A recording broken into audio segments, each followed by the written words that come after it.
I'm Richard Porter. I'm Jonny Smith.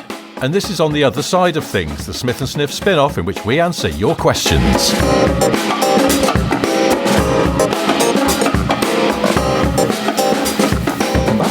Thanks for coming and not going yet. So this is the question and answers portion of the show. Yeah. When we got here, before you guys arrived, we were chatting to a chap from the venue, and he said, so when you go out into the audience, are you going to jump down from the stage? And I had to explain that, no, not with my knees, I'm not. Almost 50. So I'm going to come down the stairs at the side of the stage. I think you should do an 80s metal jump. Oh, my God. I'd like to see that. I'm going to bring my questioning juice here. Yeah. Lovely. Just to paint a picture for the audience who are not in the room, we've got an amazingly ornate cake in the shape of a Tokyo taxi on stage. We've got some gin. We've got some Brute Sport, not to be confused with gin. We've got some Aramis and Blue Stratos, a book all about Ford RS Cosworths, and some Galaxy flutes. Have I missed anything? We've got an actual flute. Are we going to give away some of the things that we've brought to people who ask questions? I think we should give some flutes away. Open that box of flutes immediately. All right, so the first question is for a flute. Anybody got a question for us? Oh, well, there's a lot of hands. First of all, here's a flute, sir. Secondly, what is your question? As you've both been in the industry for quite some time, is there anything that your peers did early in their careers, something they drove, kind of a rite of passage that perhaps neither of you got to do until later in your careers, some exotica or perhaps even something mundane that you haven't done until recently? It's a good question. That's a really good question. I always look at those pictures from like sort of Motor Magazine or Fastlane or something, and it would be someone like Peter Dron, and he'd be absolutely door handling like a Renault 11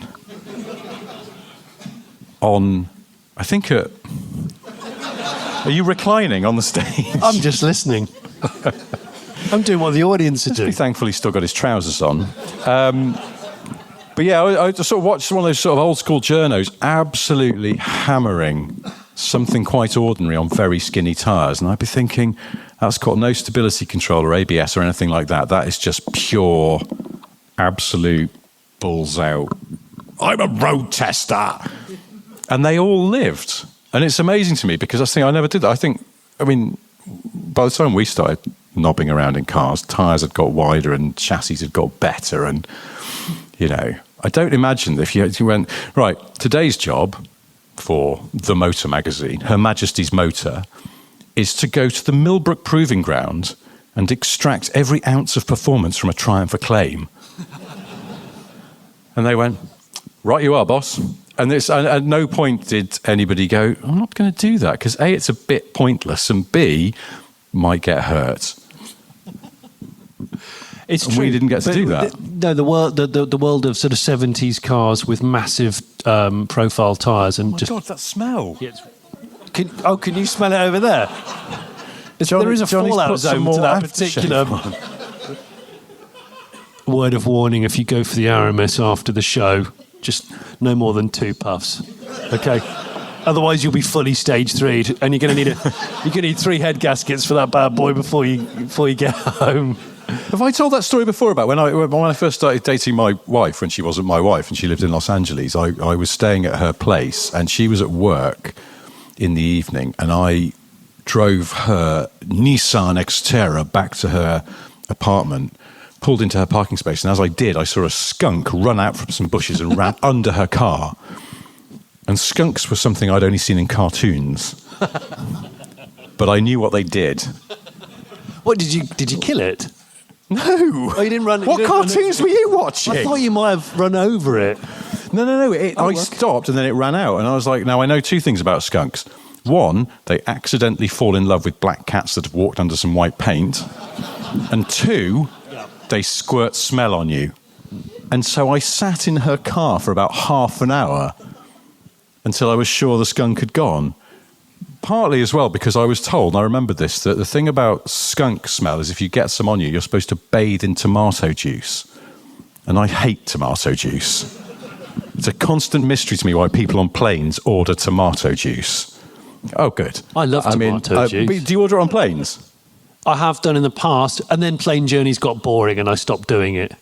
But, it's just that thing where you go, okay, because no one. I've never been in a pub and seen someone drinking a tomato juice or a Bloody Mary, which I know is made with tomato juice. But in a plane, you go, oh, good. I'm in a thin capsule that could at any moment jerk violently, and I'm wearing cream chinos. Tomato juice, please. It makes no sense. And in fact, a friend of mine was on a plane once with this Italian guy sat next to him, and he had a cream linen jacket, and he hung it on the back of the seat in front. And before they took off, one of the cabin crew came over and went, "Sir, you can't leave your jacket there. Could you put it in the overhead locker?" And he went, "No, he's white." And she went, "Well, then you will have to fold it and put it on your lap." He went, "Okay, I do that." The plane took off. He came round. "Would you like a drink, sir?" "Yes, tomato juice." And then they hit some turbulence and the glass just tipped over onto his white linen jacket. And apparently he went... and just sat like that for about half an hour. Well, where were we? Oh, yeah. So talking of plane journeys, it's when people will consciously order things like seafood on a plane, and you think, because I've got this T-shirt kindly gifted to us from Nick in the audience, which says Quattro, both ends going, embroidered nicely into the left breast. The last place I want to be potentially going at both ends, quattroing, if you will, would be on a very small aeroplane with a toilet a long way away that's just not quite big enough for various things to take place. I haven't told you what happened to me last night. Not quattroing. Hang on, I'm coming back on the stage. Were you on winter tyres or summer tyres? No, I was in that there London. Yeah. And I made a series of tactical errors. Oh, you didn't, not the spork? No, not the spork. This man is so tragic. He keeps buying things like pineapple chunks, going back to his dismal B&B and then realising he has nothing to eat them with. Wait, I am not having that. You wash your mouth out, Jonathan Smith. I am staying in the Premier Inn chain of hotels. Okay. They are doing their best. Okay. All right. That's not dismal. That's fine. We're staying in one tonight. But I stay in the Premier Inn hub. Have you ever eaten a curry with a credit card, though? Before? No, that's just you. I'm just asking. Just asking. I've been spending a lot of time in London, and I typically stay in a Premier Inn or Premier Inn hub. And trying to be a good boy and not just go out every night with mates and stuff, because it's sometimes a Monday or a Tuesday, I'll just go back to my room and I'll quietly do some work, maybe catch up on a series that I'm watching. But at some point I'll pop out and I'll find like an M&S or something, and I'll get a sandwich and I'll get some crisps and a drink. That's a meal deal. And but then I'll get. Thank you for pointing that out. I just thought maybe some people don't know about that. But a meal deal. And then I'll get a little tub of fruit, because then I feel healthy. And I get back to my room, and more often than not, I go, fuck it, I forgot to get a spork. Now, if it's raspberries or strawberries, that's fine. You can eat them with your hands. But pineapple chunks, that's tricky. Bit glossy. And sometimes it's midweek, and I'm thinking, maybe Johnny's just a bit bored and restless, having a shit week. And so I cheer him up by telling him that I was having a shit week, but I wasn't bored. Yeah. But I did it this week, didn't I? You did it Message this week. I'm sitting in a small hotel room in Paddington, watching YouTube videos about retro synthesizers and eating pineapple chunks with a little card they give you with your room number on it. And wondering, where did my life go so right? You flute.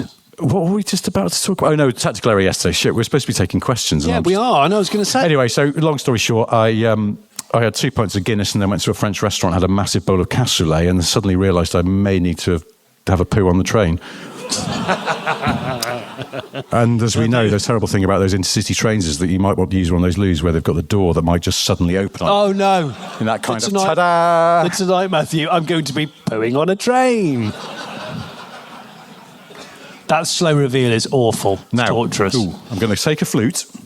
take a flute. Who's got a question? Oh, I saw a hand go up here. Some quick hands here. First of all, your flute, and then the microphone.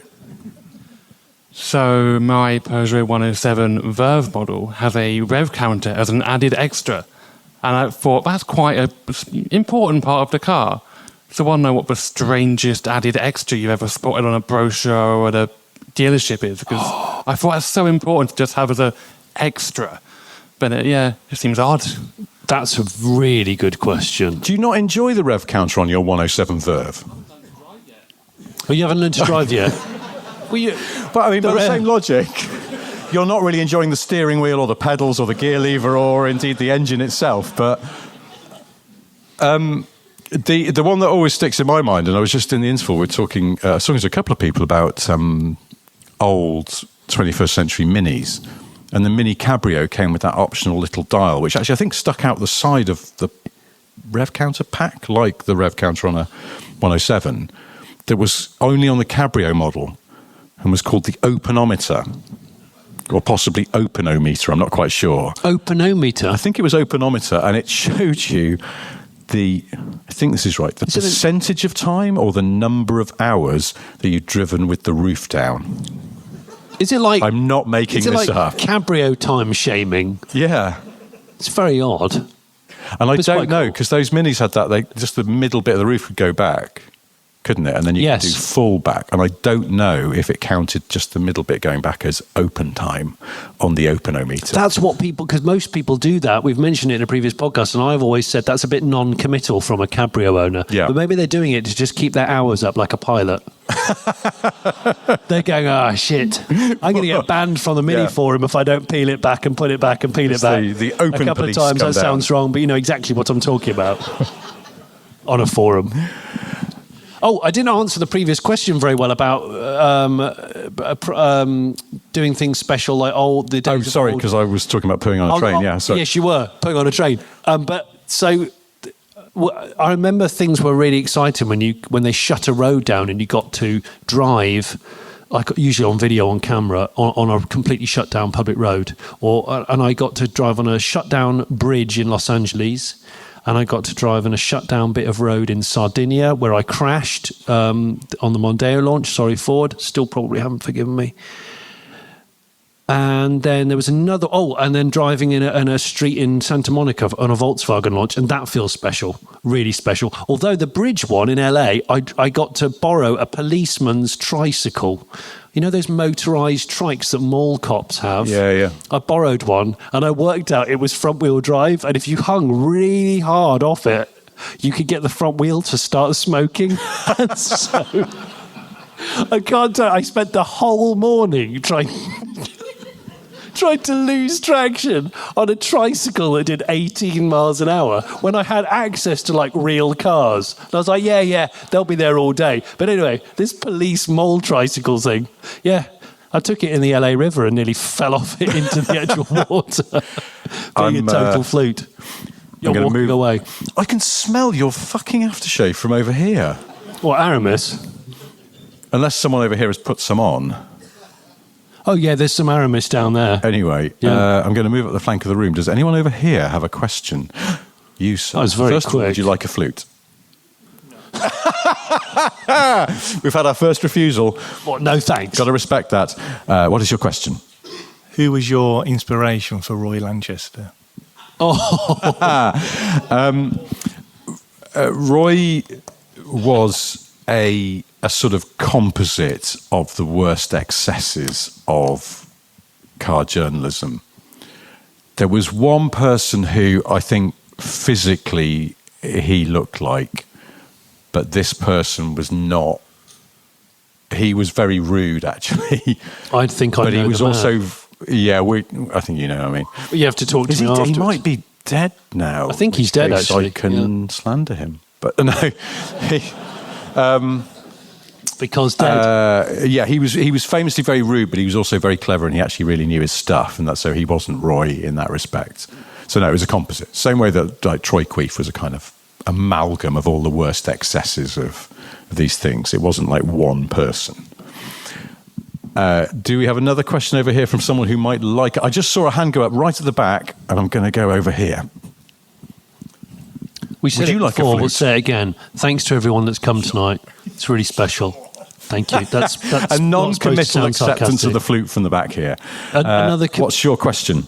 So, one of my favourite things to do when travelling around Europe is visiting the individual manufacturers' car museums. So in Germany, for example, Mercedes, Porsche, BMW. I was in Sweden recently where I went to go and visit Volvo and Saab museums. Nice. In the UK, I've noticed that there isn't an equivalent of that. The closest thing is the Jaguar Daimler Heritage Trust, which I don't think is quite on par with the others, in my opinion. So my question is, do you think UK manufacturers such as Aston Martin, Bentley, Rolls-Royce, etc. should set up car museums to bring in local tourism and celebrate their history? That's a great question. That's a great question. I think the short answer is yeah, that would be great because to propagate the interest of a new generation of car person and to remind them of all the heritage of brands that have been around for donkey's years, I think it's really good. It's really positive. And it's also a no-brainer to try and hook people in and go, oh, by the way, our existing customer database, do you want to come and, I don't know, have a free piece of cake and look at a Bentley? And they go, yeah, sounds great. I mean, I love cake, and if someone just wants me to stare at Bentley, I probably will. So I think it's a great idea. That's a really good idea. I agree. It hadn't actually occurred to me until No, you me said neither. that. I was suddenly like, wait, no, they don't, No. do they? And it's funny because a lot of car manufacturers do and do it. Mini's got do the it Mini well. experience at Mini. Yeah, Mini which does is- have that it's like a place and you mini can go museum. there. So they're probably the closest, but I don't know that, like Bentley have a great heritage collection, but I don't think Is it publicly accessible? it's not. I guess if you maybe do a factory tour, if you order the Bentley, you can go and see it. But that's the thing. I think the thing about those museums is that they make people who are thinking of buying the car or have already bought the car, but maybe will buy another one. It makes them feel warm and fuzzy. Yeah. It's really important. I was talking to someone the other day about the Alfa Romeo Museum in Milan. Daventry. In Daventry, yes. It's just, they got some cheap warehousing and they thought, hey, let's just go for it. It's just modern common sense, really. And I pulled up on my phone pictures of when I went there a few years ago, and I've got a picture of my son, who at the time was probably about 6 or 7, and he's almost like sort of worshipping down on one knee in front of an Alfa Romeo Montreal. Oh, that's the kind of stuff that does just sort of stick in your brain at that age. And one day, if they still exist and they haven't screwed it up again, he might suddenly go, I really fancy buying an Alfa Romeo. So it is, I think it's, but you've got to convince, sorry, this is going to be really boring because it's sort of sensible, but... It's because we're not talking about Post-its on urinals. Yeah. But it's because we can. But the thing is that I guess running a museum is actually quite expensive. You've got to keep all the cars in nice order, and then you've got to have staff, and you've got to then, there's all sorts of obligations to running a public building. And probably at a board level, they've gone, should we have a museum? And people at various car companies have just gone, no. And so it takes a bit of commitment. Yeah. Because, actually, I did look this up the other day. Quite a lot of car companies, well, as you know, have museums, and it is obviously a thing that behooves them to do. So I don't know why. It's a really good point. I've never thought about it Morgan before. do it well, the fuzziness, and Mercedes-Benz World is good, but it's a really good question. It's probably my turn for a bit of a walk. I wasn't going to say, but yes. Yeah, well, I want to keep the hours up on my cabriolet. So is there any questions? Yeah, brilliant. Johnny, take a flute. Oh, shit, yeah. There was some hands, hang on. You there with do you want the flute? Oh, I should give you the mic as well. That's how it works. Next time we'll wire a microphone into a flute and then it'll solve all our problems. Yeah, there's been some really sensible questions, so I can only apologise for this. So this is primarily for Johnny, but Richard, you're more than welcome to chime in. It's fine, I'll have a sit down. Okay, Johnny. So you decide to move to a large farm. There's a small building on the opposite side of the farm, which you intend to use as a home office. The issue is, it's a 20-minute walk away from the main house. It's quite a big farm. And there is no plumbing.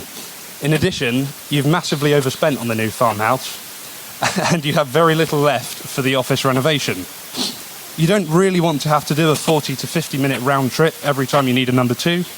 but you also can't fork out for a full bathroom suite. There is, however, a light at the end of this tunnel. Just one farm over from yours, there is a breaker's yard that specialises in 90s and noughties European saloons. After a brief chat with the owner, who recognises you, he offers you any of the cars on his yard for just £25 to cover the transporting costs. And so my question is, which 90s or noughties European saloon would you choose for your outdoor number 2 mobile? And what modifications would you make to it to get ready for the next, somewhat depressing chapter of its life?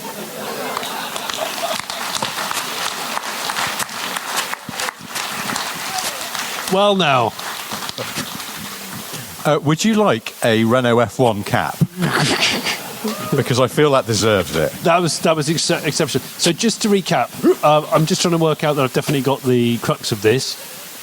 Please, God, have the crux of this. Otherwise, everyone's got to go home. So you're asking me what 90s or noughties Japanese car, European saloon car, would I want to go to the toilet in? And how would I convert it? Right, okay, so... gosh, European saloon. Okay. Would it help if I ran through some options? Yeah, please. Did you say 80s and 90s? No, 90s. Just 90s? 90s. Oh, 90s and 90s. noughties. Oh, fuck. 90s, noughties. Okay. Xantia, 406. BX. Oh, Xantia. Yeah, I'm going to say Xantia. I do like a Xantia. Carina E. Yeah, too small for a lav. Avensis. Charisma. Ooh, no, hang on, that's Japanese. Dutch. Oh shit, yeah, you're right. My bad. Yes. Okay, so that's allowed. No, it's true. I said. I said Carina E. Yeah, if it's Euro made, you can have it. It's what? Sorry. What? A Volvo. It'd be a Volvo of some sort. Volvo V40. Yeah, Charan. Well, it's not really a. This is sort of it's MPV, isn't it? It's a perfect toilet-sized car, actually. Yeah. Because it allows room either side of the bowl. I mean, yeah, there's loads of options here. Because in all honesty, I'd have a, you know, those telephone chairs that like old people have in their house. There's a chair with a telephone cupboard built in. Yeah. I'd have one of those up to the left of the lav, and I would have loads of old car magazines in. And on the right, I would have an endless supply of toilet roll, because there's nothing more frustrating than looking to your left or your right after the incident and going, oh no. And I'd want one ideally with a sunroof. What, as well. just for a bit of ventilation? Just to... yeah, no, to stargaze. That's right. Oh, okay. When I'm You're doing a working night late. poo. Yeah. In my European saloon. Sorry, Johnny, you look like you're having a... You look like you're going to the toilet in a car in a field recently. Yes, I was. Yes, I was. That's my toilet car. Yeah. It's a Volvo Poo 40. Yeah. Just a thought. Yeah. A shit mister. Oh. Well, poo with a view, surely.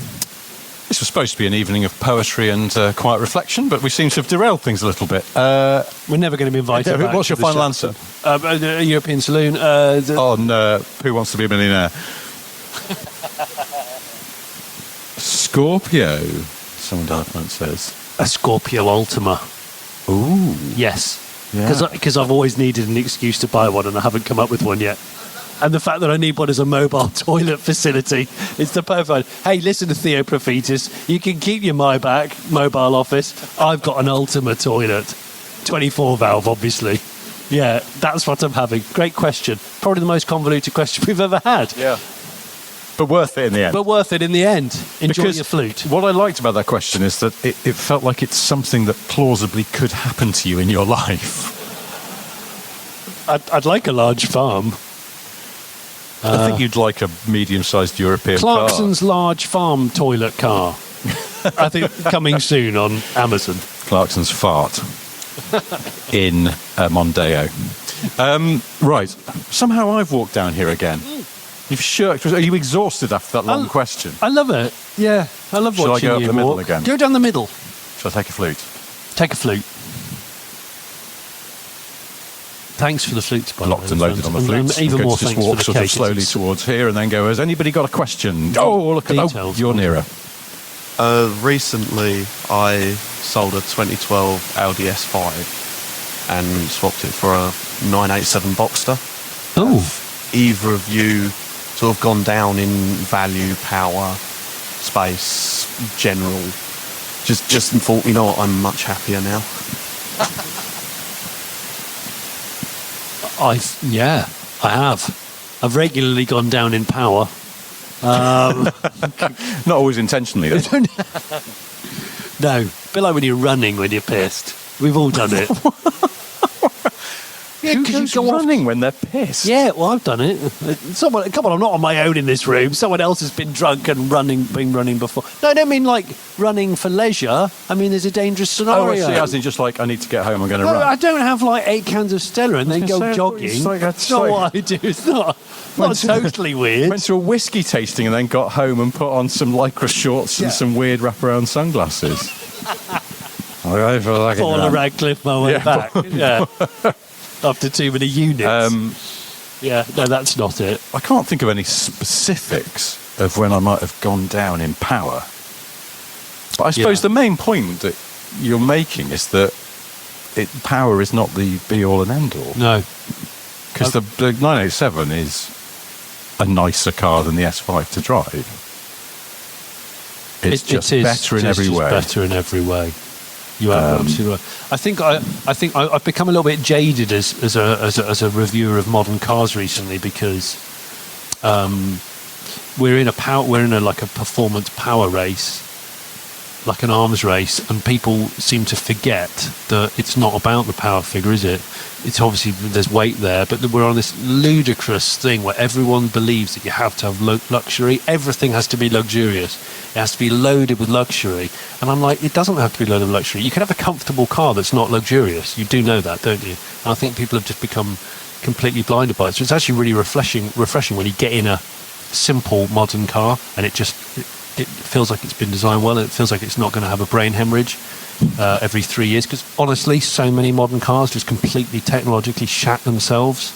And you have to phone up and go, it's broken again. It's done 700 miles. That's all it's done. And it is a bit weird. Going back to a previous question, actually, about your 107 Verve, someone on my way here this evening pulled out in a equivalent Citroen C1, the first generation facelift model. And I looked at it and just went, quite fancy one of those.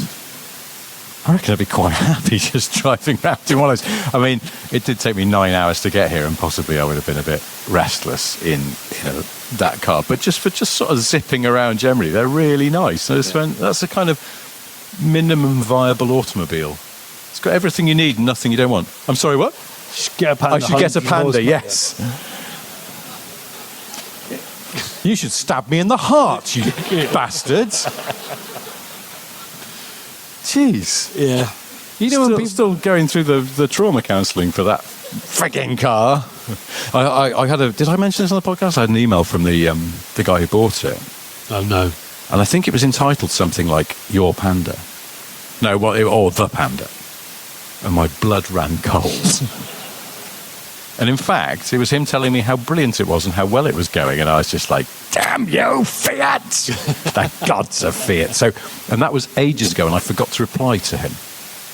And this popped into my head last week when I was on the train, and I was like, I really should message. I won't say his name, but that guy, and check how the Panda's going now. And then I thought, no, I shouldn't, because things may have changed with that capricious twat of a car. So I'm not going to. There's a lot of people aspire to go, I'm going to retire by the sea. We are in Eastbourne, it is nice.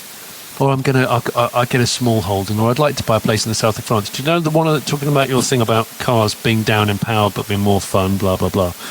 One of my aspirations is to take a month off work and I'm going to ride around the UK on a moped. I have had multiple vivid dreams about this, and if it's anywhere near as exciting as the dreams, it's going to be amazing. But it also could be a really dismal experience. But if I can get a TV company to commission it, I'm just going to go do it. Johnny Smith round Britain on a moped. Yeah. In autumn. Yes. Why autumn? I didn't say autumn. No, I'm Not saying what I said. autumn. No. Because just somehow autumn, it might be nice weather, but it might not. Winter's silly. You wouldn't go round Britain on a moped in winter, but autumn. I was going to do this in the summer. That can be your opening piece to camera. Hi, I'm Jonny Smith. I was going to do this in the summer, but unfortunately I got the dates wrong, and so here we are. It's October. This is my moped, and today I'm leaving here in Watford. Target Aberdeen.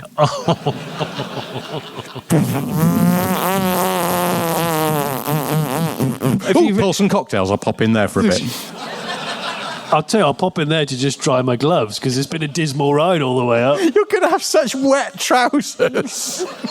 I'm not going into a roadside sex shop with wet through trousers. Absolutely At least not. you're going in with the wet trousers. Well, but nobody knows that. Nobody really knows. No, it's all right. It's a victimless crime. Your trousers are already wet. It's not like you come in with dry trousers and then people are going, wait a minute, when he came in, his trousers were dry. Wobbly Britain with Jonny Smith. I'll finish by just saying that the aspiration of that might be short-lived because you realise on a moped, if anyone's ridden one recently, you get up to VMAX really quickly and then you go, there's nothing beyond this. This is it. Shit. We got here in 8 seconds and that is it. This is the ceiling of performance. I love the idea that you'll reacquaint yourself with this property of mopeds. Yeah. As you're leaving, I don't know, Coventry. And you'll be like, oh, fuck. Booked a hotel in Stranraer tonight. That's not going to work out. How much stuff are you going to be able to take as well? No, that's the thing. I was gonna travel like a pauper, but sleep like a king. Right. So yeah, exactly. So although I've had a dismal experience on my Tomos going from A to C, I've booked myself into a 5-star hotel with a spa, with a sauna. It's going to be amazing. I'm going to eat fantastic food, drink fantastic drink, and in the morning, saddle up the Tomos. Here we go again. I quite like the idea that there will be, at the end of each day, you'll do a piece to camera in a hot tub, in a high-end spa, but the moped's in there with you. Oh, yeah. Do you know what? Because I've thought this through. I'll have to have my own Recon Exchange engine service, so I'll have a rucksack on my back with another engine in. So when I get to my 5-star hotel, I'll have that unusual request for the bellboy of, can you take my stuff up to the room and the moped on those trolleys? And then when I get up there, I'm going to get banjaxed on some expensive wine and change my engine because the other one's a bit tired because I've been using it all day and it's glowing orange. And I'll just still hot. I have to cool it down in the foot spa or something. And then I'll rebuild it, so I've got another one for tomorrow night. And I'll just constantly regurgitate the engines. I like the idea of genuinely been dreaming about this for some time. Oh, maitre d' just coming over to you in a Michelin-starred restaurant going, sir, would you like me to take your engine and put it somewhere else? No, you're fine. It's having dinner with me. It's just, it is burning a hole in the chair, sir. Well, of course it is. Would you do a detour past Richard's house at 6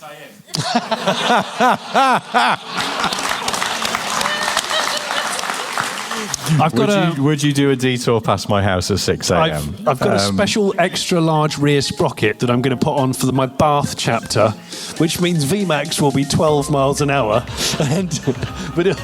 I forgot to share with you there's been some developments in the noisy motorcycle man. Oh, no. Well, only as much as his work pattern's changed.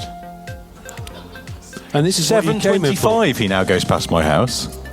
So I'm looking more kindly on him because I'm generally up by then. But obviously, if he breaks down outside my house, I'm going to smash his head in with a torque wrench because... with Ian Botham's fake bat. Yeah.